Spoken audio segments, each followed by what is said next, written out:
So I have a very big announcement as part of my incoming, it's called administration, and we are doing unbelievable in terms of the administrating with the positions.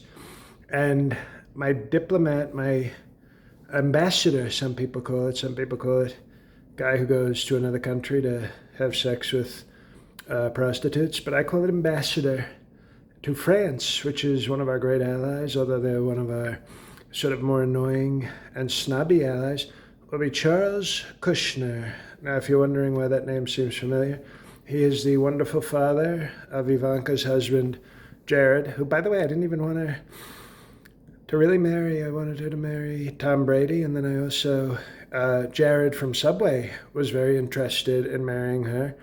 And I thought, he's doing great business in terms of sandwiches and other things. They started serving wraps and pizza, and I thought, that's a disaster. But they were very strong in the terms of the sandwiches and cookies, in fact. But Jared from Subway always was more interested in going to Epstein Island, so I think he was more interested in the business connections that I could help him with, and not my daughter, which is very interesting because I think I was more interested in sleeping with my daughter than he was. But we finally settled on Jared Kushner, who I thought was not great, but not the worst. But I was always impressed by his father, who built a very large, very powerful real estate company, so we had that in common.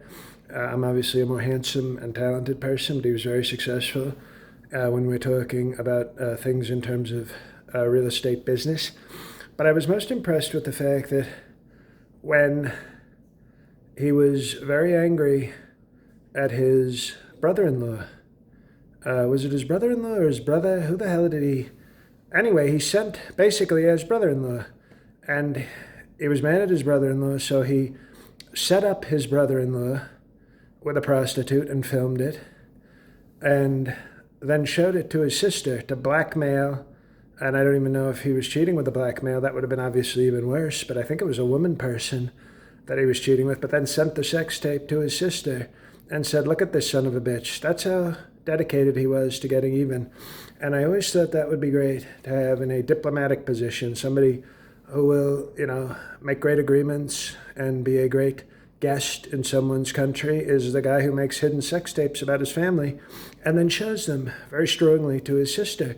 So if President McGriddle, the guy who runs France right now, we're hoping for Marine Le Penus, who's a very far-right person, very talented. We're hoping she takes over for McGriddle. But I think if McGriddle doesn't do the things we want, then Charles Kushner is going to get out his video recorder and his sound equipment and his prostitutes, and maybe all of a sudden President Macaroni is doing a sex tape, which they do in France. They're very loose in France. But maybe with new technology, he does sort of a deep fake, and all of a sudden maybe it's something not so appropriate, and he's putting his baguette where it doesn't belong, and all of a sudden we get great deals from France. So very happy to have Jared's dad. He went to Jared and we went to Charles. So he's not in charge, though. He's not Charles in charge. I told Scott Baio, no, don't you worry about that. No, he's not in charge. I'm in charge. Don't you, Scott? You're still the best. But Charles Kushner is going to do great blackmail, great sex tape, and most importantly, great diplomat and ambassador. Thank you. Bye-bye.